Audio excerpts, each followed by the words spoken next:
ആറാട്ടുപുഴ പൂരത്തിന് ക്ഷേത്ര ഉപദേശക സമിതിയുടെ നേതൃത്വത്തിൽ പൂരപ്പാടം സജ്ജമാക്കൽ ആരംഭിച്ചു. തേവർ റോഡിന്റെ ഇരുവശത്തുമുള്ള 30 ഏക്കറിലധികം വിസ്തൃതിയിലുള്ള പൂരപ്പാടം ട്രാക്ടർ ഉപയോഗിച്ച് ഉഴുതുമറിക്കുന്ന ജോലികളാണ് പുരോഗമിക്കുന്നത്. ആറാട്ടുപുഴ ശാസ്താവിന് പഴുക്കാമണ്ഡപം സമർപ്പിച്ചു. വരിക്കപ്ലാവിൽ ശില്പി ആറാട്ടുപുഴ വീട്ടിൽ ശ്രീകുമാർ ശ്രീധരനാണ് പഴുക്കാമണ്ഡപം നിർമ്മിച്ചത്.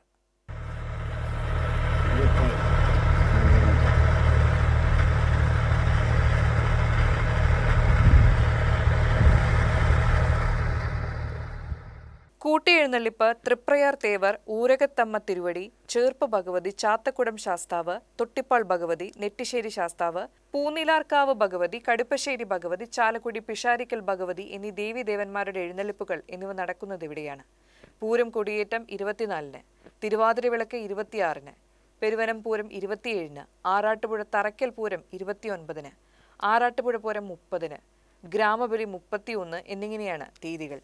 67 ഇഞ്ച് ഉയരത്തിലും 30 ഇഞ്ച് വീതിയിലുമുള്ള പഴുക്കാമണ്ഡപം ശ്രീകോവിൽ മാതൃകയിലാണ്. ശാസ്താവിന്റെ തിടമ്പ് ഇറക്കി എഴുന്നള്ളിക്കാനുള്ള പ്രത്യേക പീഠവും ധാരാളം കൊത്തുപണികളും പഴുക്കാമണ്ഡപത്തിലുണ്ട്.